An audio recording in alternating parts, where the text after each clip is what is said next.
Welcome to episode 5 of the We'll Bring the Popcorn Entertainment Podcast. I'm Brad, this is Josh, and there's a lot to talk about this week. There really was. There was so much going on this week.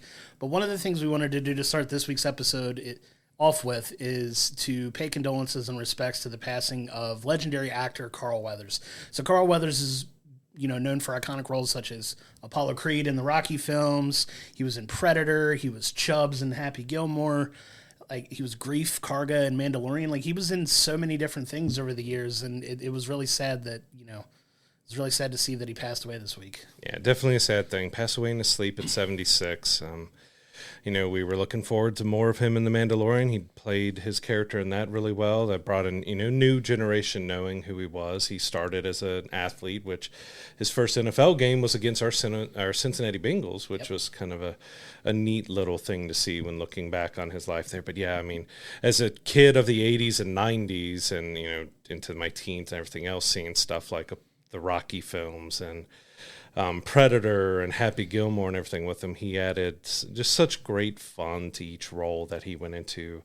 And of course, he was gigantic beast and sure as Apollo and as in Predator, of course, a legendary handshake that happened and everything. So yeah, definitely giving our condolences and everything to his family, friends, coworkers, everybody who knew him. It's definitely a sad thing to see someone go, but at least it looked like he went peacefully. Absolutely. So rest in peace to a true king in Carl Weathers, for sure. See, outside of with Carl Weathers passing here, we had some interesting news that happened. One of the big announcements, which it's been in construction for a while now, but we got more details on, is Universal Orlando's new Epic Universe Park, which will be featuring 5 different areas, all of them movie related, other than their one area, they call Celestial Park, which is more of your general area outside the park. But we're seeing the Dark Universe branding coming back, which is their, horror with Dracula and Frankenstein and the Wolfman and all that. They tried to bring that universe back in film with Tom Cruise's Mummy. That didn't work out very well, and they've kind of abandoned it since then. Maybe with Godzilla -1 showing how monster movies and stuff can do well again, maybe they'll try again. But we have a whole dark universe area for all the horror fans and everybody, but they didn't give us much details on what you can expect there. So I'm interested to see what kind of ride, what kind of shows or something else that might be. Maybe that'll be a big show area that will have a horror type show, which they have a horror makeup show at the current Universal Resort. But they didn't give a whole lot of details on that. The other land that my kids are extremely excited about is the How to Train Your Dragon land. So they've already shown there's going to be a big ride and heavily detailed themed area, which I can't wait to get my kids down there to do that, which they also have filming now. The live action version of How to Train Your Dragon is in the works. I love that. So at that land, that's going to be the most popular one with the kids. Now for those maybe a little older, getting, they've expanded the Harry Potter land again. Yep. So now we have the Ministry of Magic area coming to the Epic Universe Park, which this is said to combine what we saw of the Ministry of Magic in the Harry Potter films, along with the Fantastic Beast films, that takes place in the past. So we're going to get a combination of those two worlds. So maybe we'll see Beast popping up around, or we'll get a few areas. But that also has a top secret ride that they didn't want to talk about. So they said it'd be something that they're so excited about, but we don't want to spill anything.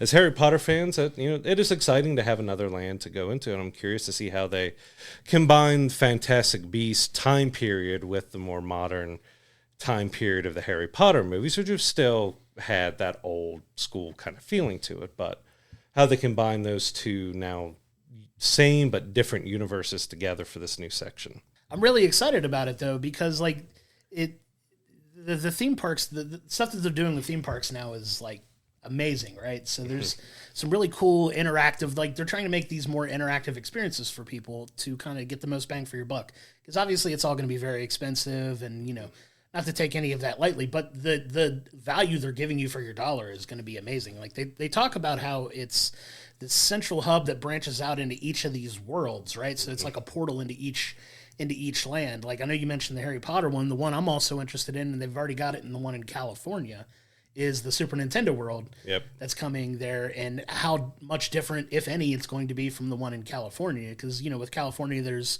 a little bit more limited space, but you've got a lot more room to work with in the Florida one. Like, what all's being added to it, if anything, to make it, you know, more expansive for that too. But it's pretty cool because they talk about like having this, like you said, this centralized, located like world that branches off to these other worlds, and like you could spend 3 to 4 days in this one area and not see everything. Like it's insane the amount of stuff that they're putting into it. Like the How to Train Your Dragon part, like you mentioned, like kids are gonna love it, but adults are gonna love it too. Because I mean, they were teasing like having actual dragons in some shape or form, like not real dragons, obviously. What? Sorry, he doesn't know. But dragons are real. Sure they are, buddy. but yeah, like all this stuff that they're adding is it sounds amazing, and I'm like, I believe it's opening next year.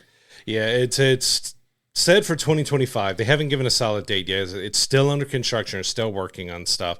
And like you mentioned with Super Nintendo World, you know, that was added to an existing park. This is a brand new park that is completely separate away from the other. I don't know how far away it is. I think it's in the same general area, but it is not connected to the other Universal parks. They actually have, which I don't think any other park exactly has. They have them close. They have a hotel that is part of the theme park too. So that's going to be interesting to see that you could be in your hotel room, which they're going to charge a premium for those rooms that overlook the park. Like, but it's going to be interesting to see how they're bringing all these universes, because it is really getting into these more immersive lands have really done well. Like the 2 Harry Potter lands at the current Universal theme parks, you walk into Diagon Alley for the first time, and if you're a big Harry Potter fan, you're taken aback because it's like, I'm in Diagon Alley. Like once you get out of that entrance and you don't see the rest of the park, you're here.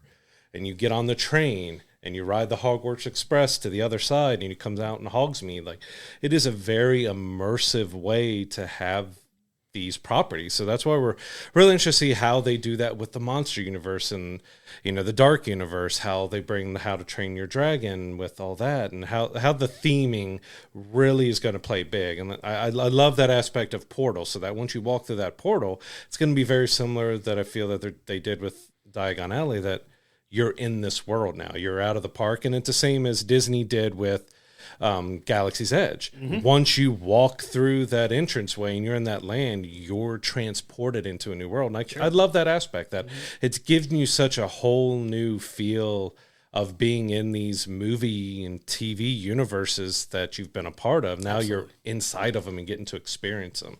So it's going to be a lot of fun. Yeah, the horror one is particularly exciting for me, just because it is. They mentioned it's going to be like a throwback to all of the old school, you know, Frankenstein, the Mummy, the Werewolf, like all of these classic horror characters. And, you know, they're notorious for doing their Halloween horror nights down there already in October. And I'm curious to see, once that gets implemented too, like how that's going to be incorporated into everything they do for that park as well. And it's going to be a fun, as somebody who loves old school horror, like I'm very excited to see how interactive that park's going to be and everything they're going to put into, because they didn't give away a ton of what they're doing specifically. They've got really no details about that part of it. No, which I'm very excited for, because I have a feeling they have an opportunity to do something really fun and really cool. And I'm definitely excited to see. You could make it Halloween all year long with haunted houses, with the monsters. Yeah. You could have stage shows. You could have specific rides. It is really interesting because they didn't give us any information on how that world is going to be, how that portal that you go into for that one is going to be. So that's, you know, they gave us quite a bit for everything else, but they're still kind of hush-hush on that. But yeah, I'm looking forward to see how they do all these worlds and this park when it opens next year. You know, it might be a year after it opens before I go, because it's going to be insanely packed. Sure. But I'm really looking forward to checking that out and seeing how all these film universes and, you know, TV universes. How to Train Your Dragons had animated series, and you've had Harry Potter's now becoming a TV series. I see how they incorporate all these properties into this new theme park. It's a lot of fun. It's going to be it's going to be really fun when it's all done, and you start seeing videos from people, and they start doing the unveilings for all of the lands. It's gonna be a lot of fun for sure. My hope is that they keep it reasonably priced, because it's not going to be cheap, right? Going to that is very expensive, as we all know. But hopefully being able to keep that affordable to where families can enjoy it too, without really breaking the bank too much. Because it at the end of the day, we've seen when some of these get a little too ambitious, that it starts pricing people out. A good majority of people that would probably love to pay for this experience but can't do it. Like thinking specifically about the Star Wars interactive experience hotel that they shuttered after 2 years, because which we never got to do. We wanted to do because it looked amazing, but it was like, even for just us as two guys going without my family or anything, it was going to be almost $4,000 or $5,000 to do 2 night stay, and it was just to get the flights and go down there. They just priced themselves out, which I am interested now, because Disney announced with that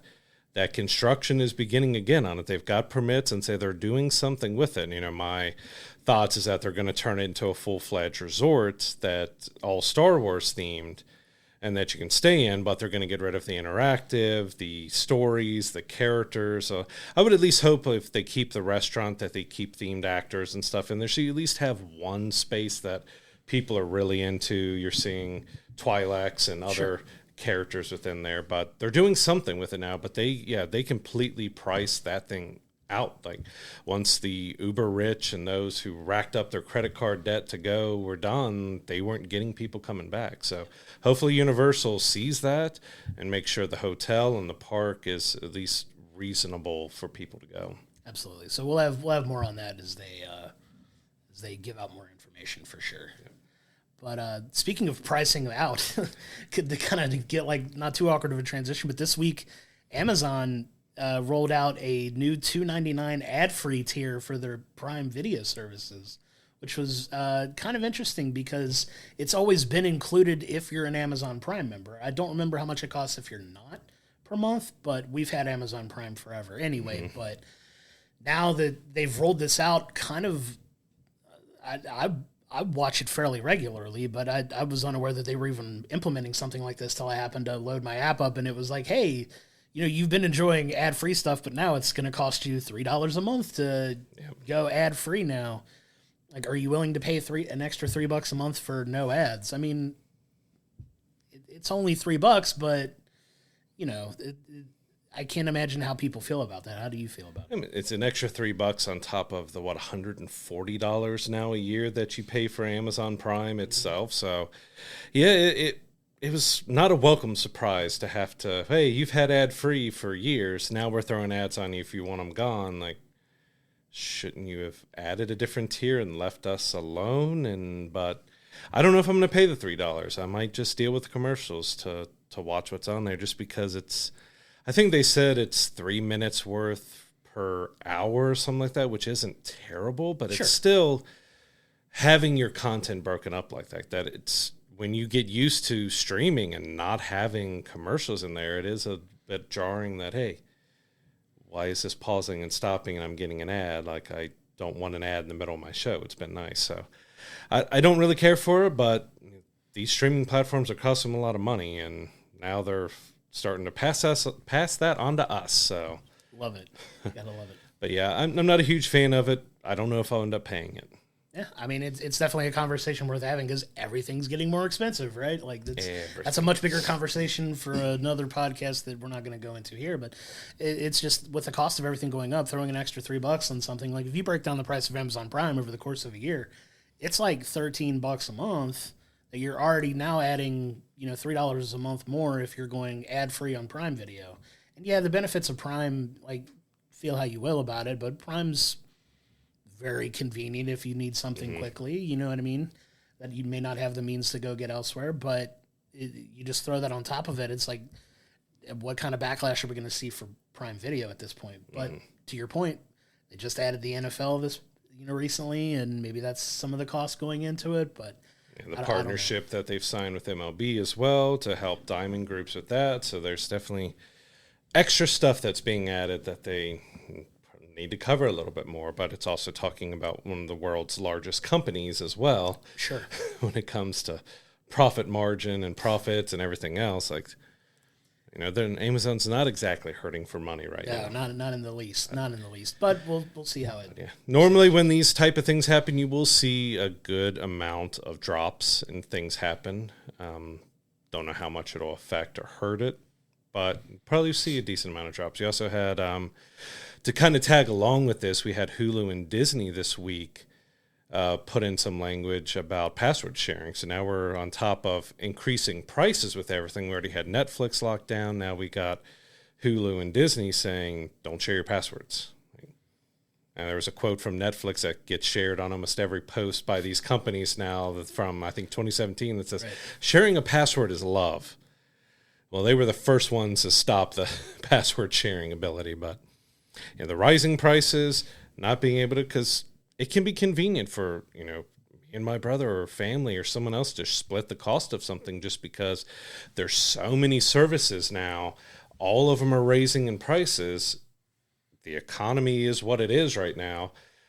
It's nice to be able to split that cost and share it. And now they're cracking down because not as many people are subscribing. So it's like, what do? The companies need to make money, but at the same time, you're hurting your consumers that are not making as much or getting as much money because of how COVID affected everything, and it's still affecting everything. So it's... Yeah, and it definitely hurts the people who really can't afford to pay for all these services individually by themselves, right? So, you know, if you do pull your resources there, it looks like those days are like coming to an end for everything, which, right, wrong, or indifferent, feel how you feel about it, but it's going to price a lot of people out. And you kind of wonder long term what it's going to do for these services that have to, like, at what point do they keep raising prices to the point where people just say enough and it, like, the whole system breaks again? You know what I mean? Just like satellite and cable was. Yeah. Everyone got tired. You know, I was tired of paying $170 a month for 70 channels. Sure.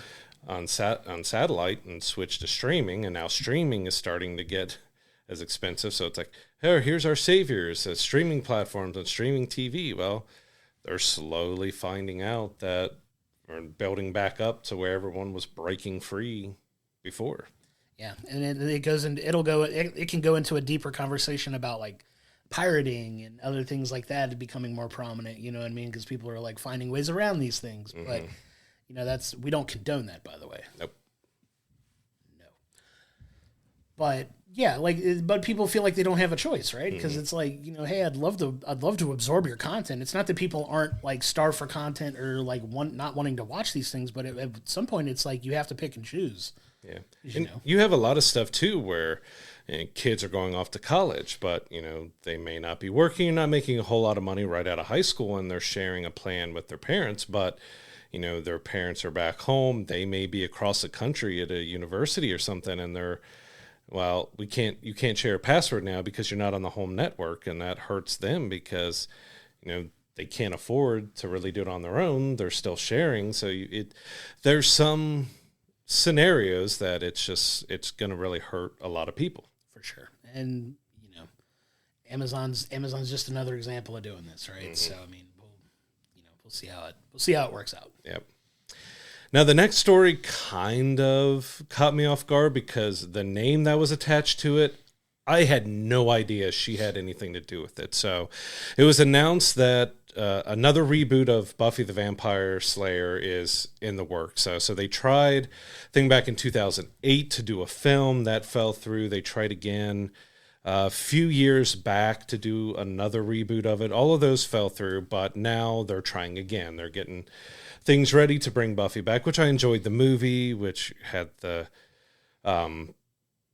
a lot of great cameos now that we know, with Paul Rubens playing the vampire that never wanted to die. So rest in peace to him as well. And then, of course, you had Sarah Michelle Gellar and that whole stellar group who did the TV series. Well, all of this was announced by Dolly Parton, who produced the movie and the series. And I don't know about you, but I had no idea she had anything to do with Buffy. Not a clue. Like, Dolly Parton, of all names. If you'd have told me who was involved in a vampire series, you couldn't have given me 100 guesses to guess that Dolly Parton was involved in this.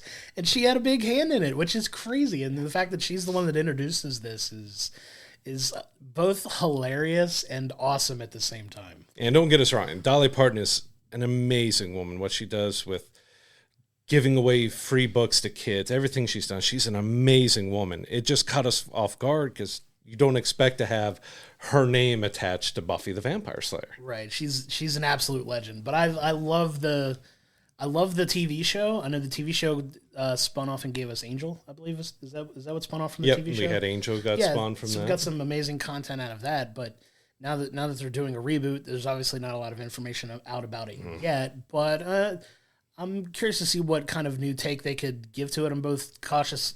I'd say cautiously optimistic for this, for sure, just because I know absolutely nothing about what they want to do with it yet. Yeah, because, the original kind of had some silliness to it. Do they still stick to having some humor? Do they go a little darker? Do they go like the supernatural route with it, which is a mix of dark and humor and everything? Like, there's different ways they can do it based off of what's come out since it's been off the air. Sure.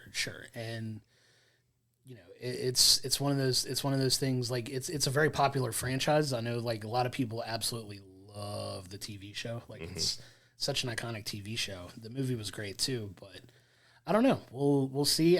Did they mention like where they were potentially, like, who's gonna like air the show? Like, who's no real details at all. Just her saying that it's still in the works and they're trying to get it off the ground and get it out there. So it's like there's nothing guaranteed with it.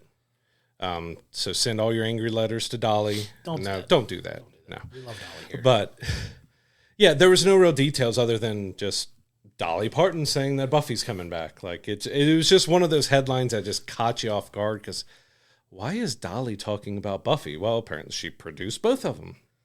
Okay. I did not have that on my 2024 bingo card. I'm not going to lie to you. Yep. I really didn't. Like, that's nuts. Dolly the Vampire Slayer. I love it. Queen Dolly. Let's go. Queen Dolly for life, right? I mean, she's in her 70s. She can fight vampires. I mean, just bring her in. You saw her performance at the Cowboys game. Oh yeah, like she's still getting after it. Insane. I'd love to have that kind of energy at that age. At this age, I don't have it at this age either. But yeah, life is hard. But like, in keeping in that horror theme, Sony was talking about 28 years later finally picking up a director. It's been they're taking over the rights to the film. Yep. And then they're attaching Cillian Murphy to executive produce as well, which I think is awesome because there's talk that he might actually star in one of the films. I believe they said they signed on for 2. Like, what all have they said about it? So Sony picked up to distribute it.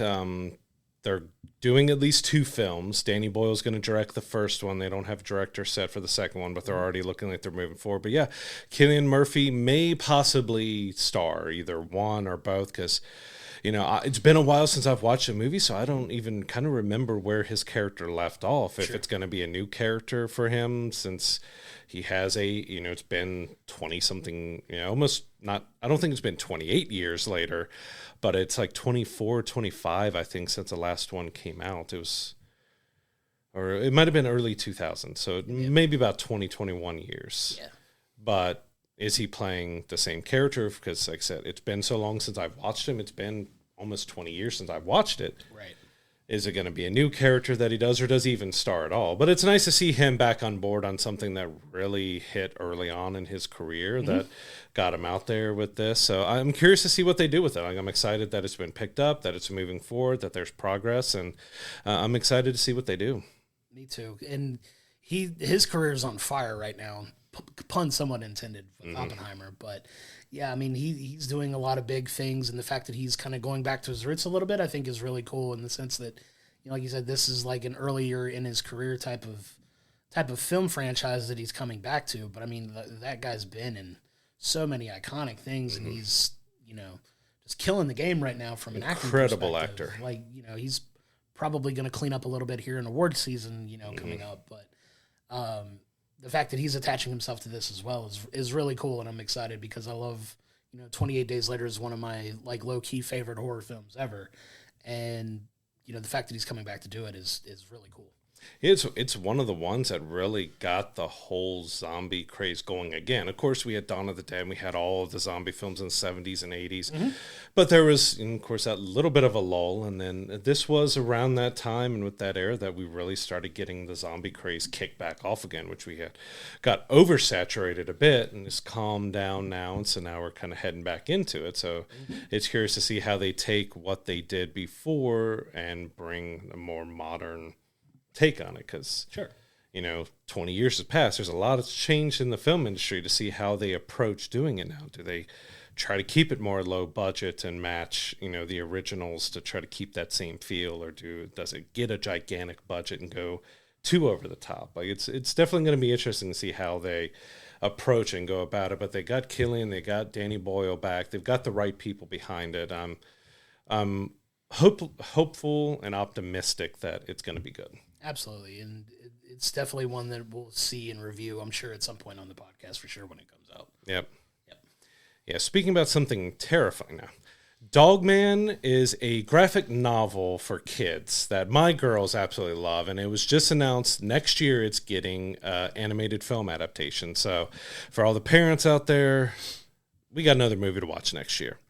So I don't know a whole lot about the series. I know it revolves around a dog and a human who somehow merged to be a dog man, and he's a police officer going around. My girls have read just about all of them, and I think there's also one that they've spun off with a cat.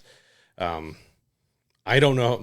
I've got them for my girls. I haven't touched them with them. They just burn through those graphic novels like crazy, but I know they're going to be excited that Dogman is coming with an animated feature next year.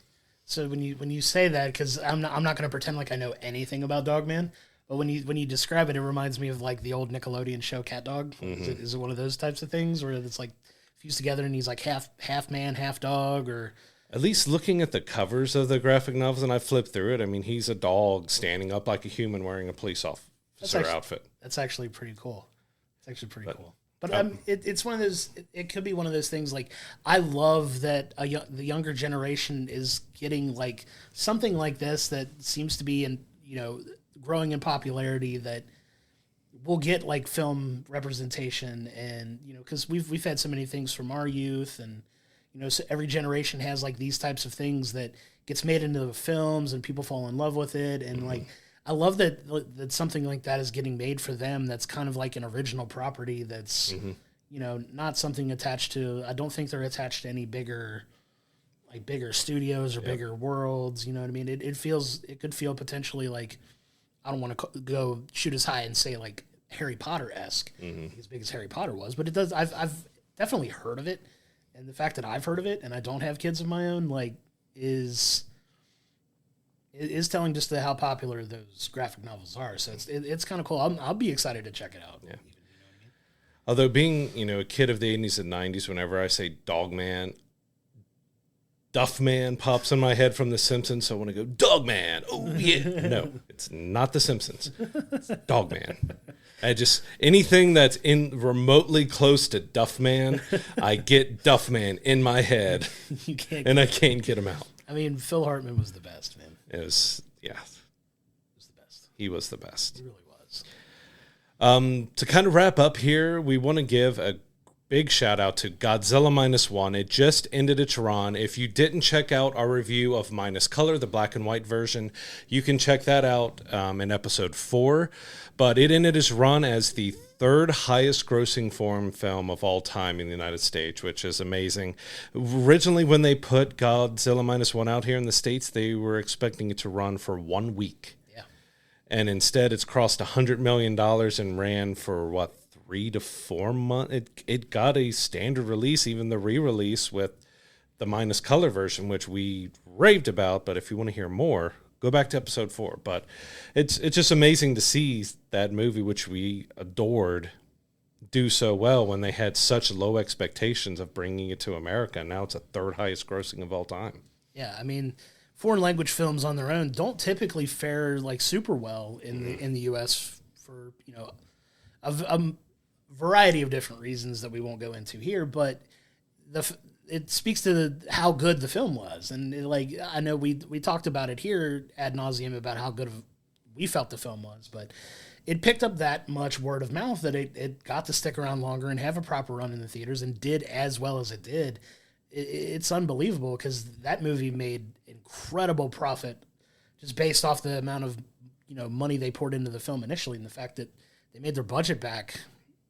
Yeah, which was almost apparently 10 times over. Under $15 million. Yeah. It was reported at 15, and the director said, "I wish I had that much." So I don't think we exactly know how much they spent on marketing and the film and everything, but he made it seem like it was under $15 million. Insane. And the U.S. alone making $100 million. I didn't see what it did overseas in Japan and everything else, but just $100 million over here alone is an amazingly big deal. And I hope he gets another chance to do another Godzilla. Like I saw a statement from him saying that it would be sad if he saw someone else continuing on the Toho Godzilla here, because of course we do have the big budget American Godzilla versus Kong coming, but that Japanese Toho Godzilla, like I hope when they do another one, he gets another chance to bring, because it was a great job, and now they know that, hey, we can make some money in America on it, so maybe it'll make even more next time. I hope so.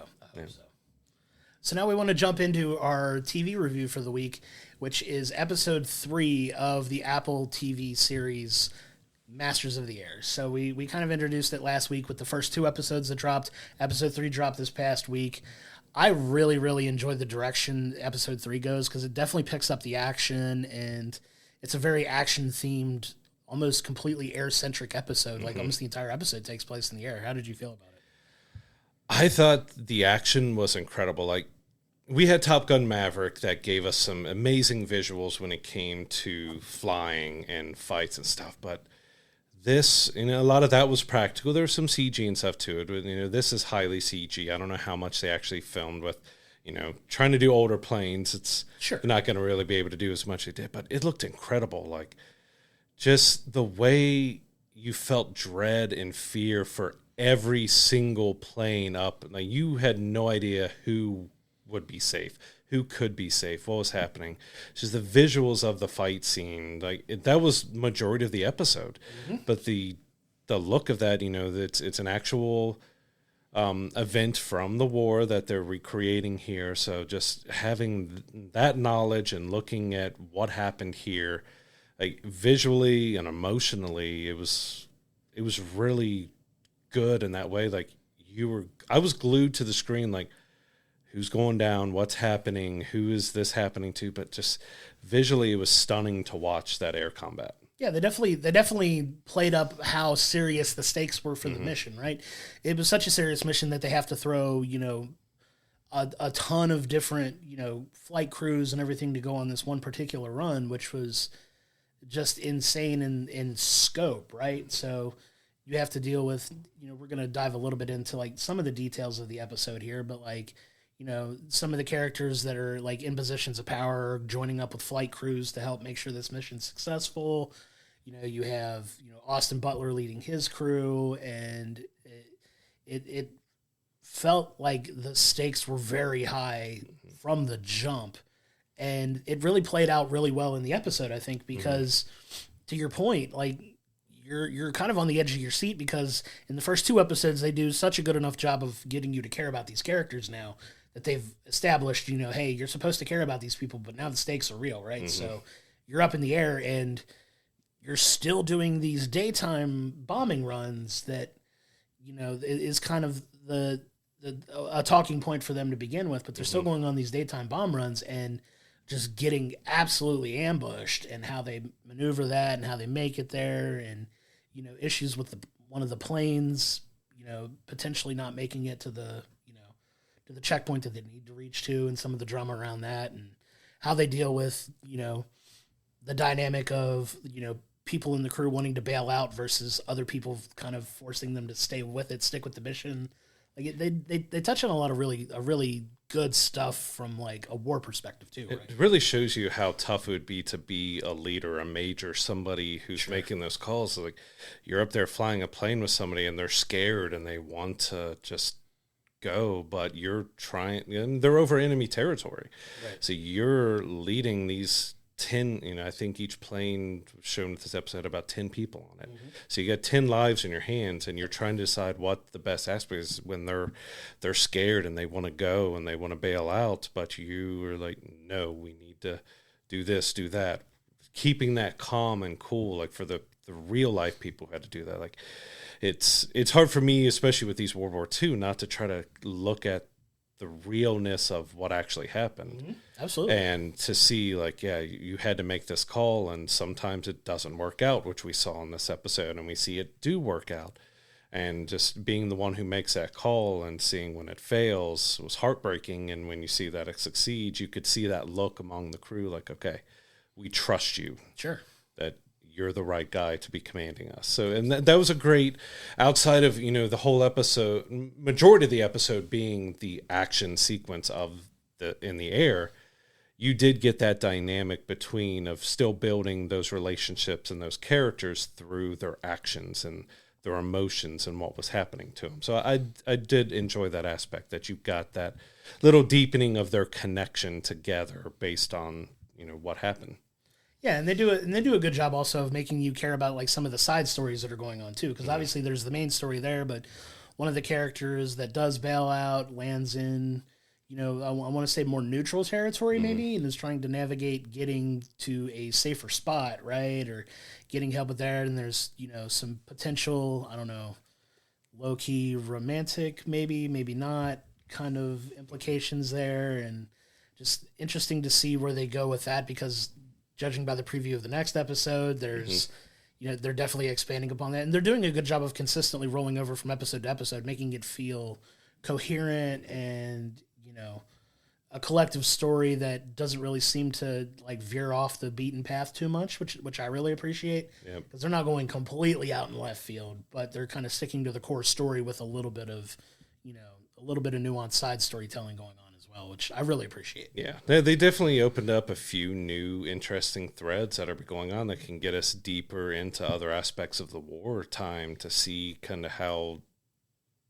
a different perspective added to not just seeing everything with the air. Now we're going to get a different perspective of one of these, some of these guys in different areas. So it's definitely curious to see how they keep going. I think, so this will be episode 4. I believe there's 9 altogether. So there's still quite a lot of story to build to. So they're opening up some new threads and getting us deeper into caring about these soldiers in this war, but also now expanding us a little bit more into more aspects of the war. So I'm hooked already. Absolutely. I've enjoyed it. Like, it is a slow burn still. Like you have, while it's great action, there still is a slowness to it, but it's really wanting you to understand the weight of what happened, of what they're going through, to really connect with these characters, to know their story and the perils and stuff they went through. So it's in that way, if you're giving all in to caring about these characters, it's gonna get you hooked.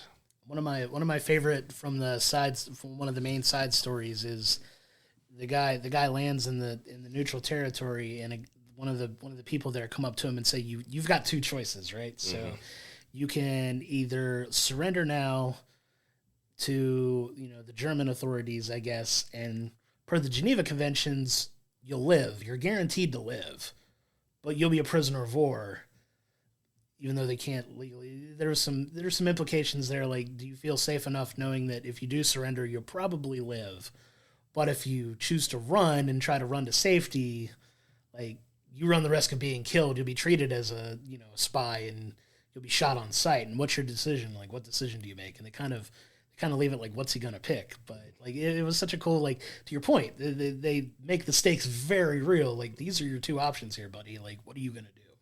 Yeah, because even that scene, he could have been shot on sight without ever being talked to. Like, could have, yeah. So, and then that, like you said, it opens up some interesting threads for the next episode to see what happens there. For sure. And with there being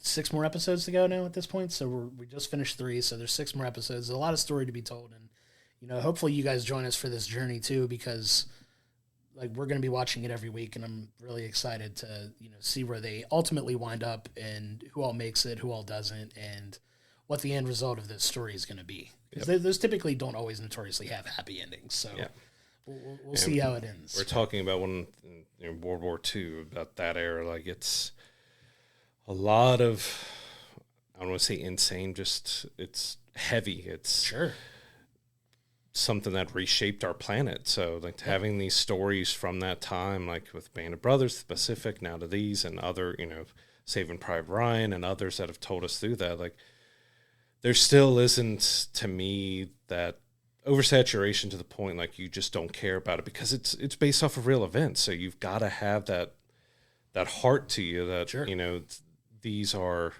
made up, or they're just expanding. They might be based off of true raids or true stories, but they have those embellishes stuff to it. But you're still connected, for me, because of being a history buff and everything else. Having that connection to the real world is, really enthralling to these series to keep me engaged in it. For sure. It's heavy, and I love it so far. So, yeah. Speaking of something that is not heavy, we're going to head into our Argylle review. So, Argylle, if you've seen the trailers for it, it's a silly, over-the-top spy action comedy by Matthew Vaughn. You have a star-studded cast in Bryce Dallas Howard, Henry Cavill, Dua Lipa, Sam Rockwell, Ariana DeBose, John Cena, Samuel L. Jackson, Catherine O'Hara, Bryan Cranston, like star-studded cast. So it follows the exploits of a best-selling espionage author who... her stories end up paralleling see, words. I butchered them. Always. He's the word butcher. So it parallels the real world a little too much, where this organization is coming after her because she's telling these real life stories a little too much. And we got some twists and turns and a bunch of other stuff that happens. But this is one we definitely have to say, you have to go in. What you see in the trailers should hopefully set you up enough that this is an over-the-top, silly, cheesy movie that it's aware that it's silly, cheesy, and over-the-top. And I actually had a ton of fun with it because it's one of those palate cleansers, like we kind of said with The Beekeeper. Or The Beekeeper was, trying to be serious, and we got some silliness in it. This is... we're just going all out to the wall, like over the top, and just go along and have fun with it. And I did. Sure. And I think if you haven't watched it, or if you're on the fence on seeing it, you're kind of doubting it by the trailer. Like if you go into the film with the expectation that it is a very meta take on a spy thriller, like you're probably going to have a lot more fun. Like Matthew Vaughn, who did incredible work with the Kingsman films, it's shot in a very Kingsman-esque way. Not to spoil it some, but there is some Kingsman-esque tie-ins to the film. If you're a fan of those, definitely go see that. But it's shot in a very similar way. It doesn't take itself too seriously, but they do a really fun job of telling that story, and the whole who's the real agent, Argylle, and how that story plays out, and like you said, some of the silly twists and turns, like.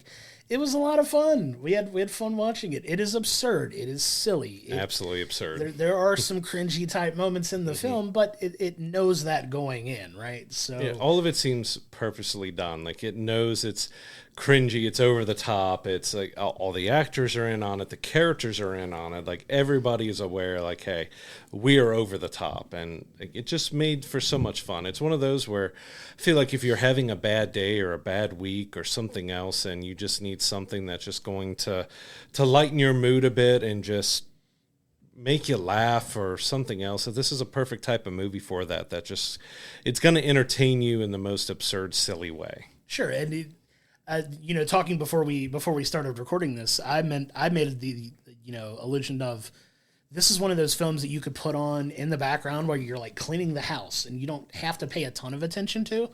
But you can enjoy it. It's one of those types of films, if that makes sense to people that love to have things on in the background. It's perfect for that, right? So it's one of those, like, you don't necessarily have to pay attention. Maybe pay attention the first time you watch it, but it's definitely worth a little bit of your time to check it out for sure, because we had a lot of fun with it. It doesn't take itself too seriously. There's some really, really dumb things that happen in that film that you and I were both cracking up watching it. And that's the thing about something like this is that it knows it's being that ridiculous, so it wants you to laugh at that. Like, there's some movies where they're actually trying to be serious and you're laughing at how ridiculous it was. This one's like, we're doing it because we know it's going to make you laugh. Like, it's going to be that silly every time. Like, yeah, I was enthralled with it. Like, it had me gripped just because I was having so much fun with it.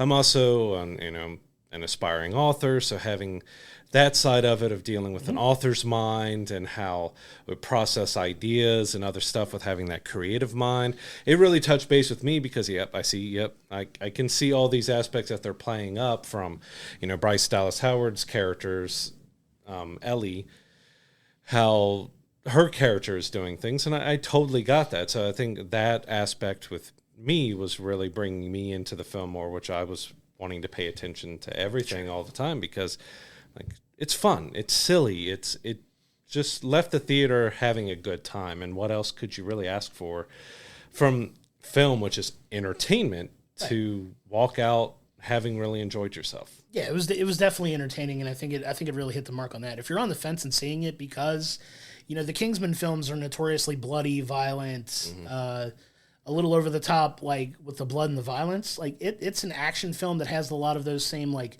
I would say it's violent but not bloody. Like there wasn't wasn't any like significant amount of blood in the film. It's or anything violent like in ways, but violent in a silly way. So like, it wasn't bloody, but it was. It's hard to describe it because it was violent, but you didn't get violent. Yeah, it wasn't over the top. But that's the one thing about it that wasn't over the top. But if you enjoyed the Kingsman's movies, I would think you would like to. I actually think this actually is a pretty good date night movie for me and my wife saw it together. That it was a ton of fun to go see as a couple because there was some romance in it. There was action. There was a few twists, which, like I said, because I was so I'm letting it go because it's so absurd and over the top that I didn't fully see the twist coming. Like, you didn't even go back and look at, it's obvious this and this and this, but it was because I was just letting myself be entertained by the absurdity and I was paying attention to the story, but it was just like, okay, what absurd thing are you doing next? Like, I'm more expecting them to throw gigantic curveball at you, which they threw a couple, and it was fun and well done, and I really enjoyed. Like, Sam Rockwell, he's good in just about everything. Like, he is such a great actor. He played the kind of serious straight man with humor to it too, like especially towards the end, without giving anything away about some of these scenes. Like, the smile on his face and some of the sequences was just so silly and goofy, but it just cracked me up because, there's one where him and Bryce Dallas Howard is just smiling at each other in this big goofy grin way that was just like, this is very ridiculous. Well coordinated fight scene. Yeah, very, like, the fight scenes when they get into the major ones are so well choreographed. They're amazingly over the top, bright, colorful, insane sequences. Like, he had those sequences in the Kingsman, of course, more violent in the Kingsman because those were serious but silly and over the top. And this definitely feels very similar, but much more over the top. But I had a blast with it. They definitely took those elements and took that serious slider and turned it pretty much all the way down. And turned the absurd all the way up. Yeah. It's a little tweaks here and there, but it was a ton of fun. We had a good time watching it, and it's still in theaters. So if you want to go check it out, please take the time to go see the film and make the opinions of these films yourselves. Like, we'll talk about it, but like we always say, we're always going to advocate for people to go to the theater, see these films in person if you can. This would be a perfect, I think, candidate if your local theater does a discount day. Mm-hmm. If you can swing it, like I know our theater does, $5 Tuesdays, I believe, or something similar to that. Perfect for that. So, because if you just go off of what a reviewer says right now, I think on Rotten Tomatoes it's in the 30s for Rotten. And if we would have went off of that and decided that we weren't going to review or to go see it, I would have missed out on a movie I had a really fun with. Like, everybody can have a different opinion, and then they may have gone in wanting something different, or, if cheesy, over-the-top stuff isn't your bag, you may not enjoy it. But if you can let your mind kind of go and just let the absurdity and silliness take over, you'll have a blast with it. Like, I think it's a well done, silly film. Like, I think Matthew Vaughn did a great job with the film for what, like, it's clearly this is, because once they hit the gas, they don't let off. No. And like some of the special effects were rough, but I also think that was kind of the point. Part of it, because it was supposed to just show how ludicrous and over the top this world is by doing it that way. But like, if we would have went off of kind of where the critic consensus is right now, many people may not go see this, but we think it can be fun enough that it deserves a viewing. So always make your own opinion on stuff. Take what everyone says, take the bits and pieces that you think relates to you, and form your opinion about if you should go or not. Just don't let, it's 30%, I'll wait till it's on streaming. Well, at least give it a watch, but don't always let the critics and us or anybody else tell you must see something or not see something, because you could miss out on something fun. Yeah, don't rob yourself of a potentially great experience. I've found a lot of times some of my favorite movies of all time did not perform well on the Rotten Tomatoes aggregate, right? And it's a decent enough barometer for how people feel about a film, but it's definitely not the end all be all, because like I said, some of my favorite movies ever didn't perform that well. And there's some films that performed really well on there that we didn't care for. Sure. Absolutely. So it's all in the end based on how you feel with the movies. Like, everyone has their preferred genres, preferred actors, what they like. And so, we do enjoy a large variety of film and TV and everything else, but there's stuff that we differ on, that I enjoyed, that he didn't, that he enjoyed, that I didn't, or that we both didn't like, but critically everybody loves, that we just didn't get. But it's take what you want from what they say, but see something at least once so you can see if it might be your new favorite movie. Yeah, it could. And there's nothing wrong, or you might hate it, and we enjoyed Argylle, but hey, you went and saw it, you didn't end up enjoying it. That stinks, but we had fun with it. Yeah, and if you've seen it and you have an opinion on it you want to share with us, please feel free to comment in our videos. Join our Discord. We have a Discord out there. The link will be in the description of the video to that. Come talk movies with us. We'd love to have a dialogue with anybody that's willing to talk about it. And, let us know whether you liked it or you didn't. So we look forward to that interaction as well. Yeah, because we'd love to hear what you thought about Argylle, because it's going to have polarizing opinions just because of how absurd it is. If you don't like that stuff, you're not going to like it. Let us know what you didn't like. Let us know what you did like, and we'd love to discuss it with you. Yeah, we welcome all sorts of interactions and conversations that you'd like to have around it. So if you see us posting about something, leave a comment. We typically reply to just about everything that comes our way. So as long as you're being civil and of course, keeping it keeping it nice. Yeah, we'll dialogue with anybody for sure. Like, I love it. Yeah, so that was Argylle, but as you know, the calendar moves forward. There's always movies coming out each and every week. So coming to theaters this week is Lisa Frankenstein, which is a horror comedy film directed by Zelda Williams, the daughter of the late great Robin Williams. I'm interested to maybe see that one. I don't know. I'm kind of on the fence. With that. Yes, and some of these, like both of them coming out this week, it's kind of hit or miss if our theaters are getting them too. They're smaller releases, but Lisa Frankenstein does look interesting. It's kind of a horror comedy. Would almost, from the trailer, gives me Shaun of the Dead type of vibes to it a little bit. American, along with a little bit of Edward Scissorhands mixed in with how he was acting. So it might be interesting to check out if we're able to check it out. Sure, it's definitely one of those. We're in that. I don't want to call it a lull period for cinema, but like, not a lot of the major studios are putting out a ton of films this time of year. I mean, we have that coming up towards the end of the month. Yeah, we're starting to ramp next up. Couple weeks, it's starting to ramp up a little bit, which we're both very excited for. But it is kind of a little bit of those, like, these are the times of year where studios take films that they're kind of on the fence on and just kind of throw them out there and see how they perform, right? Yep. And you never know when one's going to hit. So we're excited about that. Coming out also is Out of Darkness. I believe this film was shot in 2022, but it's finally coming out as well. It's a prehistoric horror film. I don't know if you saw the trailer for that or not, but it's definitely one that could also be coming out. I don't know how wide of a release it's getting, but if it's in the theaters as well and you're interested in that sort of thing, go ahead and check it out for sure. Yep. Coming to streaming services, though, I believe is a movie called Upgraded, coming to Amazon Prime this week. It's out on the 9th of February, and Suncoast, I think is what it's called.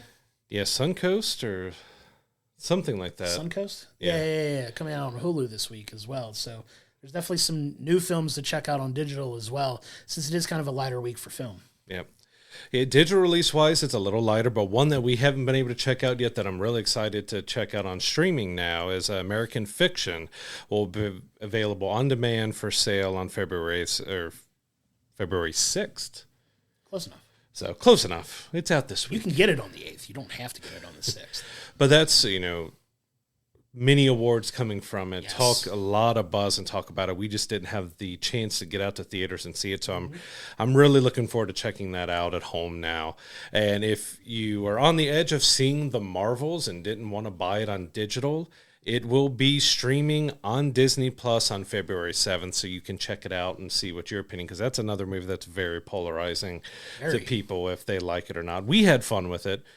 It was quite different from the first Captain Marvel and takes it to a different place, but we really enjoyed it. So if you're on the edge, if you actually want to see it or not, or care about it from, the backlash and the reviews, you can now check it out and stream it on Disney Plus, as long as you're a subscriber. Absolutely. That's definitely worth a watch. I'm definitely excited for American Fiction as well. Yep. That, like you said, is getting a lot of award show buzz. It's one that I kind of kick myself for not getting to watch in the theater, but I'm very excited, and I will be checking that out this week for sure. Yep. But we're starting to get into the TV time. So because of the actor strike and the writer strike, everything got delayed. Sure. So we've had a lot of series that haven't been coming out. So now we're, February and March here, we're getting a lot of premieres from our regular, broadcast television to streaming. So one thing we missed talking about last week was the new Mr. and Mrs. Smith series on Amazon Prime. It debuted on February 2nd, which we're looking forward to checking out. Now, I haven't watched any of it yet. I don't know if you've seen any of it, but I'm looking forward to checking that out. Maybe we'll talk about it on an upcoming episode. Yeah, you throw Donald Glover in just about anything, I'm gonna at least give it a look, because I love, Community. I love ATL. Was a brilliant show as well. And I'm definitely looking forward to checking this out. I haven't checked it out yet, but it's one of those. It's not a weekly drop. They drop the entire season at once, so it's one of those you could sit and binge. Most of the episodes run from about your typical standard 45 minutes to an hour, depending on the episode. But Mr. and Mrs. Smith, it's an action series, obviously. If you remember the Brad Pitt and Angelina Jolie film, it's another take on that. So definitely excited to check that one out for sure. Yep. Yeah, coming back on broadcast television, we have The Connors, Not Dead Yet in Abbott Elementary, return to ABC on February 7th. If you're a gamer, this one was another that's a little polarizing. The first season and didn't get great reviews. I was kind of mixed on it. I've played all the games in the Halo series. The series was a little mixed with how they decided to handle a few things. They've talking up the second season, like they've listened to some feedback and they're really going to hit the ground running. So Halo Season 2 will be on Paramount Plus February 8th.